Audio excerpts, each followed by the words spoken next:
উন্নত প্রযুক্তির এই যুগেও পুরনো পদ্ধতিতে বঙ্গোপসাগরে মাছ শিকার করছে উপকূলের জেলেরা। উন্নত প্রযুক্তির অভাবে প্রতিবেশী রাষ্ট্রের জেলেদের চেয়ে পিছিয়ে বাংলাদেশের মৎস্য শিকারীরা, যার ফলে লোকসানের বোঝা মাথায় নিয়ে ব্যবসা ছাড়ছে অনেক জেলে। সমুদ্রে মাছ ধরতে উন্নত প্রযুক্তি ব্যবহারে সরকারের সহযোগিতা কামনা করেছে সংশ্লিষ্টরা। বঙ্গোপসাগর উপকূলে মাছ শিকার করে জীবিকা নির্বাহ করে লাখো জেলে পরিবার।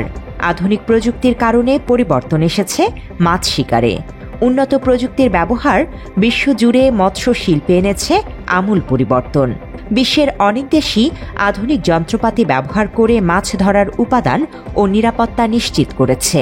বিভিন্ন উপকূলীয় দেশ ও দ্বীপের সরকার মৎস্য শিল্পকে অর্থনীতির নতুন দিগন্ত হিসেবে গুরুত্ব দিয়েছে। বাংলাদেশও অর্থনীতিতে এই শিল্পের অবদান ও সম্ভাবনা প্রত্যাশা করে। সরকারি বেসরকারি সংশ্লিষ্ট প্রতিষ্ঠানগুলোর তথ্য মতে বঙ্গোপসাগরে প্রায় 475 প্রজাতির মাছ রয়েছে। এর মধ্যে মাত্র 33 থেকে 40 প্রজাতির মাছ বাণিজ্যিকভাবে শিকার করা হয়। সেই হিসেবে এর পরিমাণ 6.7 লাখ টন।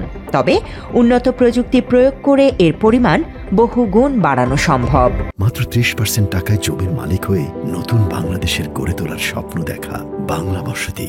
পার্শ্ববর্তী দেশের জেলেরা যেখানে GPS, sonar, radar, navigation chart, echo sounder, fish finder, marine data ব্যাংকের মতো প্রযুক্তি ব্যবহার করে, সেখানে বাংলাদেশের অধিকাংশ জেলে এখনও প্রথাগত কাঠের নৌকা ও জাল ব্যবহার করে মাছ শিকার করছে। আর এই সুযোগে ভারত ও মিয়ানমারের আধুনিক প্রযুক্তি সম্পন্ন নৌযানগুলো বাংলাদেশের সমুদ্র সীমানায় ঢুকে মাছ শিকার করে নিয়ে যায়। এক্ষেত্রে বাংলাদেশের জেলেরা বড্ড বেশি অসহায়।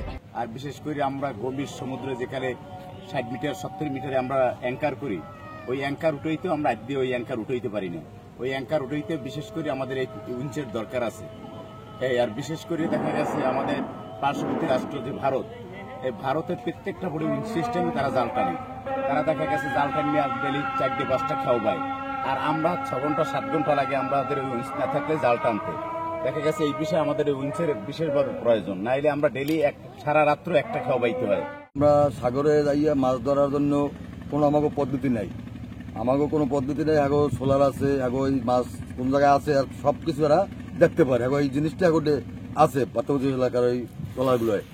তারপর আমাকে তো এগুলো কিছু নেই। আর যারা জাল টানে 8 ঘন্টার জালের জায়গায় 2 ঘন্টা টানিয়ে বেলায়। আমরা 8 ঘন্টা 9 ঘন্টা লাগে। যদি আবহাওয়া খারাপ হয়ে যায় আমাকে 10 ঘন্টা আমরা টানতে পারি না। আমাকে এগুলো বিপদাই পড়ে। আমাকে কোনো পদ্ধতি নাই। আমরা কিভাবে টানবো? আমাকে হারা 2-3 আমরা খাও ভাই একটা, হারা ভাই 4-5টা। যতটা আমাদের নটিক্যাল মাইলে যাওয়া দরকার এবং এমন একটা জায়গা আছে যে জায়গায় মেকার ফিশ, টুনা ফিশ ধরা পড়ে, সে জায়গায় আমরা যেতে পারি না শুধুমাত্র এই উন্নত প্রযুক্তির কারণে। কারণ সে জায়গায় গভীরতা এতটাই বেশি যে জায়গায় জাল ফেললে সেটা হাতে সনাতন পদ্ধতিতে জাল টানা খুবই অসম্ভব। বঙ্গোপসাগরে বাংলাদেশের অধিকারে থাকা 1,18,813 বর্গ কিলোমিটার সমুদ্র সীমায় 373 প্রজাতির মাছ রয়েছে। কিন্তু বর্তমানে মাত্র 30 প্রজাতির মাছ সংগ্রহ, বিক্রি ও বিপণন হয়। তাই আহরণযোগ্য বিশাল মৎস্য সম্পদ অধরাই থেকে যায়। ফলে সুনীল অর্থনীতিতে সমৃদ্ধির স্বপ্ন অনেকটাই বাধাগ্রস্ত হচ্ছে বলে দাবি ব্যবসায়ীদের। উন্নত প্রযুক্তি ব্যবহার করে মাছ শিকারের পরিকল্পনা রয়েছে মৎস্য অধিদপ্তরের।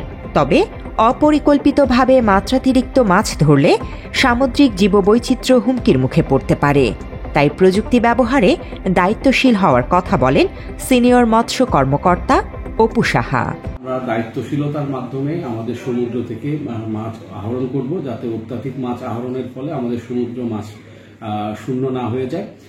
ফলে এই অত্যাধুনিক প্রযুক্তি যখন ব্যবহার আমরা করব, তখন আসলে আমরা আমাদের যে স্টক আছে সেই স্টকের সাথে মিল রেখেই আমরা মাছটা সংগ্রহ করব। এর ফলে আমাদের যে মাছের স্টকটা এটা সাস্টেনেবল পর্যায়ে থাকবে। জান্নাতুল ফেরদৌস, তমা, বাংলা এডিশন।